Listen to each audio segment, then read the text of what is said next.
कुरान मजीद फुरक़ान हमीद में सूरा आले इमरान और उसकी आयत नंबर 96-97 मैंने आपके सामने तिलावत करने का शर्फ हासिल किया। इसमें अल्लाह रब्बुल आलमीन ने इरशाद फरमाया है, बेशक पहला घर जो लोगों के लिए बनाया गया, लोगों की ज़ियारत के लिए, तवाफ़ के लिए बनाया गया, वो मक्का में है। मुबारकन, वो बड़ी बरकत वाला है। खुदा पूरी कायनात का हादी है, रहबर है, रहनुमा है, लिल आलमीन, तमाम जहां। और इसमें अल्लाह की कुदरत की खुली निशानियाँ, फ़ीही आयातुन बय्यिनात, खुली निशानियाँ हैं अल्लाह की कुदरत की। मकाम इब्राहीम उन खुली निशानियों में से एक मकाम इब्राहीम भी। और फिर इरशाद हुआ, वमन दखलहु कान आमिना, जिस घर में दाखिल हुआ वो अमन वाला हो गया, सुकून वाला हो गया। और उसके बाद अल्लाह रब्बुल आलमीन ने इरशाद फरमाया, लोगों पर इस घर का हज फ़र्ज़ है, जो भी इसकी इस्तिताअत रखता है। और जो इनकार करेगा, फ़इन्नल्लाह गनिय्युन अनिल आलमीन, अल्लाह तमाम जहानों से बेपरवाह है। बरादरान इस्लाम, अगर इन आयात को हम शुरू से एक दफ़ा फिर देखते हैं तो मालूम होता है, इन्न अव्वल बैतिन वुदिअ लिन्नास, लोगों के लिए सबसे पहला घर जो बनाया गया वो मक्का में है। तो इससे मालूम होता है कि इसके बानी अव्वल और इसके पहले मेमार अल्लाह के इस घर के वो हज़रत आदम अला नबीना अलैहिस्सलातु वस्सलाम है। और फिर आप देखें, हज़रत आदम और हज़रत हव्वा अलैहिस्सलाम की मुलाकात किधर होती है? उसी सरज़मीन पे होती है। तो इस घर को अब पहला बात करने वाले गो के सबसे ज़्यादा तज़किरा हज़रत इब्राहीम खलीलुल्लाह का आता है और मुहम्मद रसूलुल्लाह सल्लल्लाहु अलैहि वसल्लम का आता है। हज़रत इब्राहीम खलीलुल्लाह ने भी इस अल्लाह के घर की रौनकों को बहाल किया और मेरे प्यारे आका मौला मुहम्मद रसूलुल्लाह सल्लल्लाहु अलैहि वसल्लम ने भी अल्लाह के इस घर की रौनकों को बहाल किया है। लेकिन अगर आप आयात के अंदर गौर करते हैं तो मालूम होता है, मेमार अव्वल हज़रत आदम अला नबीना अलैहिस्सलातु वस्सलाम, और ये अल्लाह की कुदरत और अल्लाह का निज़ाम है कि हज़रत आदम की और आपकी बीवी हज़रत माई हव्वा की मुलाकात भी उसी सरज़मीन के ऊपर होती है। अल्लाह रब्बुल आलमीन ने इरशाद फरमाया है, मुबारकन, ये बड़ी बरकतों वाला है, ये बरकतों वाला है। इसकी बरकतें, उसका अंदाज़ा आप इस बात से लगा सकते हैं कि मेरे रब ने जिन लोगों को मौका दिया है वो इसकी बरकतों को समेटते नहीं थके। और अल्लाह रब्बुल आलमीन ने उनके दिलों के अंदर ये जुस्तजू डाल दी है कि मेरा रब हमें फिर मौका देता, हमें फिर मौका देता, हमें फिर मौका देता। ये वही बरकतें हैं। और याद रखिए, जहाँ अल्लाह का घर होता है और बिलखुसूस वो मस्जिद हराम हो, वो मस्जिद नबवी हो, वो मस्जिद अक्सा हो, आप गौर तो करें, सुब्हानल्लज़ी यसरा बिअब्दिही लैलन मिनल मस्जिदिल हराम इलल मस्जिदिल अक़सा अल्लज़ी बारकना हौलहू, अल्लज़ी बारकना हौलहू, उसके इर्द गिर्द हमने बरकतें रखी हैं। इसलिए वो भी अम्बिया का किबला रहा है और ये भी अम्बिया का किबला है। जहाँ अम्बिया अपनी पेशानी को टेकें, जहाँ अल्लाह के वो बरगुज़ीदा बंदे अपनी पेशानी झुकाएं, वहाँ अल्लाह रब्बुल आलमीन अपनी बरकतों का नुज़ूल फरमाता है, अपनी रहमतों का नुज़ूल फरमाता है और मेरा रब अपनी ख़ास जो है वो मेहरबानियाँ फरमाता है। मुबारकन, वो मस्जिद नबवी हो, वो मस्जिद हराम हो, वो मस्जिद अक़सा हो, ये बरकतें अपने अंदर ली हुई हैं, बरकतें समेटी हुई हैं।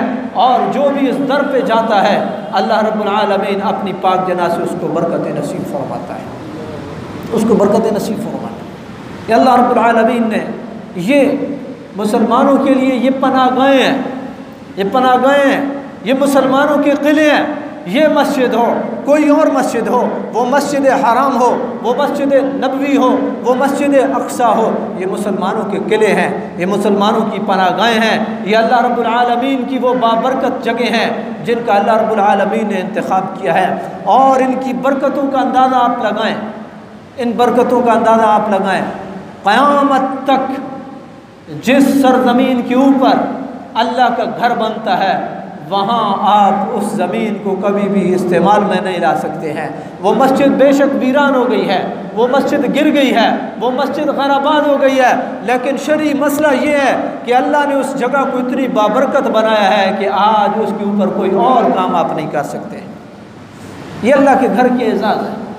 तो बरादरान इस्लाम, अल्लाह रब्बुल आलमीन ने इरशाद फरमाया है मुबारकन, ये बड़ी बरकतों वाला है। और इस बरकत का अंदाज़ा आप लगाएं। आप वहाँ पर जा कर के आप अल्लाह रब्बुल आलमीन के यहाँ माथा टेकते हैं, आप सजदा करते हैं, तो आपका एक सजदा लाख सजदे के ऊपर भारी रहता है। इसलिए कि अल्लाह रब्बुल आलमीन ने उस सरज़मीन को इतनी बरकत दी है कि आप वहाँ पे एक नेकी करेंगे तो मेरे आक़ा मौला ने इरशाद फरमाया है कि वो लाख के बराबर हो, वो लाख के बराबर। अल्लज़ी लल्लज़ी बिबक्कत मुबारक, बरकत। और फिर अल्लाह रब्बुल आलमीन ने इरशाद फरमाया है वहुदल लिल आलमीन। और इसकी बरकतों का आप अंदाज़ा लगाएं।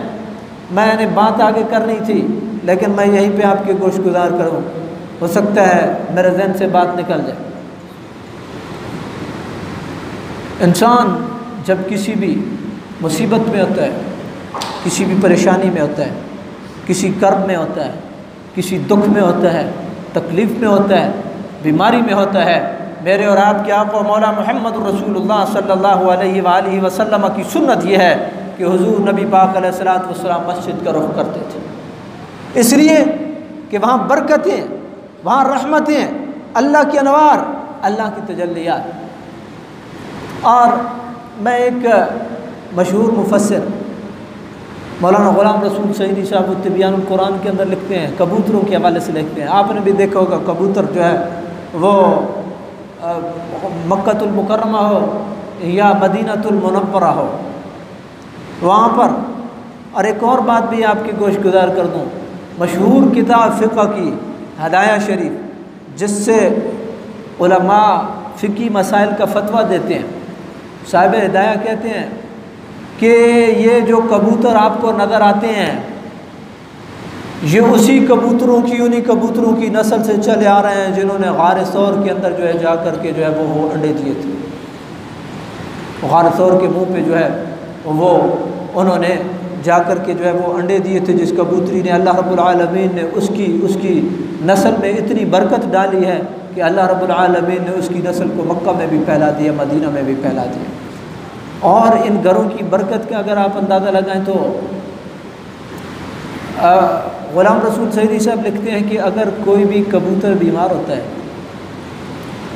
तो वो जा कर के अल्लाह के घर के ऊपर बैठता है। और मस्जिद नबवी में यह है कि वो नबी पाक अलैहिस्सलातु वस्सलाम के रोज़ा पाक के ऊपर जा कर के बैठता है। अल्लाह रब्बुल आलमीन की ज़ात अपने इस घर और अपने पाक नबी के दर की बरकत से उसको शिफा दे देती है। ये है बरकत, ये है बरकत। और आप देखें जिस नाजुक और कठिन मरहले से हम गुजर रहे हैं, उसके अंदर क्या हुआ। मुझे बहुत दुख होता है जब मैं इस बात को देखता हूँ और कभी कभी तकाबुली अंदाज में देखना पड़ता है। आपकी इस्लामी कदरें, आपके इस्लामी अकायद, आपकी 14.5 सदियों से जो आपकी इस्लामी अक़दार चली आ रही थी, उनको किस तरह पामाल किया गया है। वहाँ अगर कबूतर बीमार हो, वो जाकर के अल्लाह के घर का सहारा ले, अल्लाह के नबी के दर का सहारा ले, और आप ये जो है वो बात जो है वो फैला दें कि यहाँ पे जो है वो हम तवाफ़ को भी महदूद कर दिया है और नबी पाक अलैहिस्सलातु वस्सलाम के दर की ज़ियारत को भी महदूद कर दिया है, कोई रियाज़ुल जन्नह में भी नहीं जाएगा, चंद गिने चुने लोग जाएंगे। तो आपका क्या अकीदा बचा है? आप फिर किससे तवक्को कर रहे हैं? आपको ये वैक्सीन बचाएगी? आपको ये मास्क बचाएगा? आपको ये सोशल डिस्टेंस बचाएगा? या आपको अल्लाह रब्बुल आलमीन बचाएगा? आपको उस वहदहू ला शरीक ज़ात ने बचाना है, और जब वो बचाएगा तो आपको कोई मौत दे नहीं सकता है, और जब मौत का पैगाम उधर से आ जाएगा तो फिर आपको कोई रोक नहीं सकता है, फिर मौत को कोई रोक नहीं सकता है। आप कभी गौर करें, मस्जिदों में दौरे होते हैं, बहुत माजरत से मैं तनकीदी एंगल से बात नहीं कर रहा हूँ, यहाँ सो कॉल्ड मॉडरेट लोग भी होते हैं जो अपने आप को थोड़ा बहुत ज़्यादा कुछ मॉडर्न शो करते हैं और पढ़ा लिखा शो करते हैं, लेकिन कम से कम एक सवाल का जवाब हमें भी देते जाइएगा कि मस्जिदों में इमामत हो और सोशल डिस्टेंस हो, और बाद में कोई वज़ीर या मुशीर अपना ग्रुप फ़ोटो ले और कंधे के साथ कंधा मिला करके वो फ़ोटो ले और पूरे के पूरे ग्रुप वहाँ पे खड़े हों, वहाँ पे कोई सोशल डिस्टेंस ना हो, तो हम इसको यही समझेंगे कि ये हमारी इस्लामी अक़दार के ऊपर कारी ज़रब है, और हम मुहम्मद रसूलुल्लाह सल्लल्लाहु अलैहि वसल्लम की सुन्नत को ज़िंदा रखेंगे। हमारा ये अक़ीदा है, मौत तो आनी है, सुहानी है, कोई भी नहीं बचा सका है किसी को भी, और ये मौत का प्याला जब अम्बिया पी गए, सहाबा पी गए, औलिया पी गए, तो हम किस बाप की मूली हैं? हमने भी इस दुनिया से चले जाना है।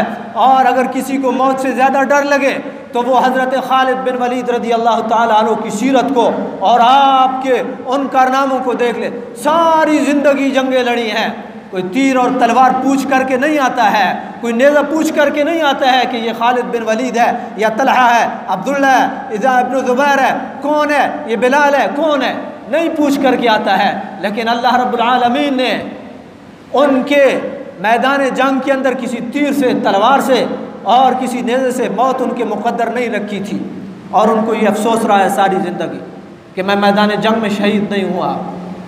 बरादरान इस्लाम, हज़रत अली रज़ी अल्लाह ताला अन्हु खैबर का किला उखाड़ने वाले, दरवाज़ा उखाड़ने वाले, आकर के मौत ने आ घेरा तो मस्जिद में आ घेरा। तो बरादरान इस्लाम, ये अल्लाह रब्बुल आलमीन का बनाया हुआ निज़ाम है, लिहाजा इतना घबराने की ज़रूरत नहीं है। अपने अक़ायद को मजबूत रखें और ये ज़हन में रखें कि यही वो मिंबर है और यही वो मेहराब है जहाँ से आपको ये दर्स मिलेगा कि हाँ, अगर आपने पनाह लेनी है तो अल्लाह के घर में शफा लेनी है, अल्लाह के घर में रहमत समेटनी है, अल्लाह के घर में अनवार व तजल्लियात समेटनी है, अल्लाह के घर में। इसलिए कि मेरा रब फरमा रहा है, लल्लज़ी बिमक्कता मुबारका, ये मक्का की सरज़मीन है, ये बड़ी बरकतों वाली है, ये बड़ी बड़ी मेहरबानियों वाली सरज़मीन है।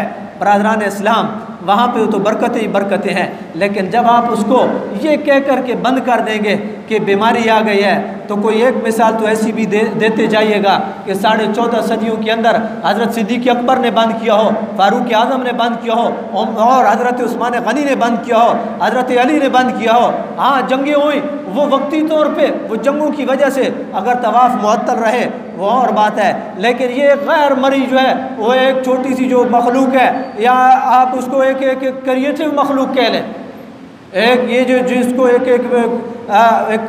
फ़िज़ा क्रिएट की गई है, इसकी वजह से अल्लाह के घर को बंद करना और नबी करीम अलैहिस्सलाम के दर को बंद करना, ये जुल्म है और ये ज़्यादती है। याद रखिए, हमारा बहसीयत मुसलमान ये अक़ीदा है कि होता वही है। मेरे रब ने क्या इरशाद फरमाया है, ऐनमा तकूनु युद्रिकुमुल मौत वलौ कुन्तुम फ़ी बुरूजिन मुशय्यदा, तुम जहाँ भी हो मौत तुम्हें आकर के रहेगी, तुम मजबूत किलों के अंदर बंद होकर के क्यों ना रह जाओ। ये तो अटल फैसला है। इसलिए अल्लाह के घरों का रुख करो, अल्लाह के घरों के अंदर पनाह ढूंढो। यही कायनात अर्ज़ी के अंदर सबसे महबूब तरीन जगह है। बरादरान इस्लाम, मेरे रब ने इरशाद फरमाया है, ये बरकत वाला है और ये हिदायत वाला है और ये हिदायत देता है। आप देखिए ना, इंसान कितना कमज़ोर होता है, कितना गुनहगार होता है, लेकिन वो जब अल्लाह के घर पे जाता है ना, वो कहता है या अल्लाह, बंदा तेरा बंदा हूँ, कमज़ोरियाँ हुई, गुनाह हुए, ख़ताएँ हुई, और आप जा कर के जिसको आप मुल्तज़म कहते हैं वहाँ जा कर के आप लिपटते हैं। क्यों लिपटते हैं? अल्लाह के दर की चौखट को आप जब पकड़ते हैं इसी नीयत से पकड़ते हैं कि यहाँ बरकत तकसीम होती है, यहाँ अल्लाह रब्बुल आलमीन की रहमत तकसीम होती है। बरादरान इस्लाम, ये अल्लाह रब्बुल आलमीन ने मुझे और आपको नवाजने के लिए एक अल्लाह रब्बुल आलमीन ने ज़रिया बनाया है और ये हिदायत का सरचश्मा है। दुनिया के अंदर आप देखिए, इंसान जितना भी कमज़ोर हो, जब जाता है, हज करता है, उम्रा करता है, अल्लाह रब्बुल आलमीन एक दफ़ा उसके दिल की दुनिया को बदल देता है, उसको पाक और साफ़ कर देता, पाक और साफ़ कर देता। और अल्लाह की ज़ात अपने बंदे को कहती है कि नेकियों का अकाउंट नए सिरे से खोल लो। तुम मेरे घर पे आ गए हो, मेरे दरवाजे पे गिर गए हो, मेरी चौखट को पकड़ लिया है, ये कैसे हो सकता है? तुम मेरी तौहीद का जो है वो माला जपने वाले हो, मेरे पाक नबी की रिसालत जो है उसके इकरार करने वाले हो, तो मैं तुम्हें बरकतों से ना नवाजूँ, मैं तुम्हें हिदायत नसीब ना करूँ, ये कैसे हो सकता है? और आपने देखोगे कितने लोग हैं, अल्लाह ताला की ज़ात उनकी दिल की दुनिया को बदल देती है। पहले ज़िंदगी के मामलात क्या थे, जब अल्लाह के घर से होकर के आए हैं, तो फिर मामलात क्या है? अल्लाह ताला की ज़ात मेहरबानियाँ फरमा। बरादरान इस्लाम, अल्लाह रब्बुल आलमीन ने ये मेहरबानी फरमाई है हमें, जिन लोगों को भी मौका दिया, और दुआ करें कि अल्लाह ताला की ज़ात फिर भी बार बार मौका दे, बार बार मौका दे, इसलिए कि ये वो दर है जहाँ से अल्लाह रब्बुल आलमीन की रहमतें जो है वो मिलती। मेरे रब ने इरशाद फरमाया फ़ीही आयातुम बय्यिनात, इसके अंदर खुली निशानियाँ हैं। और एक और हदीस में आपके गोश गुजार करता चलो, ये जो बीमारी का ढोंग है कि जी बीमारी है, बीमारी है, बीमारी है, होगी, मैं ये नहीं कहता हूँ, होगी, मैं भी तो आपके सामने खड़ा हूँ। और कई ऐसे दोस्त होंगे जिन्होंने ना कभी किसी से कनी कतराई है, ना कभी किसी से मुसाफा सुन्नत जो नबी पाक अलैहिस्सलाम की, ना कभी किसी से हाथ पीछे किया है।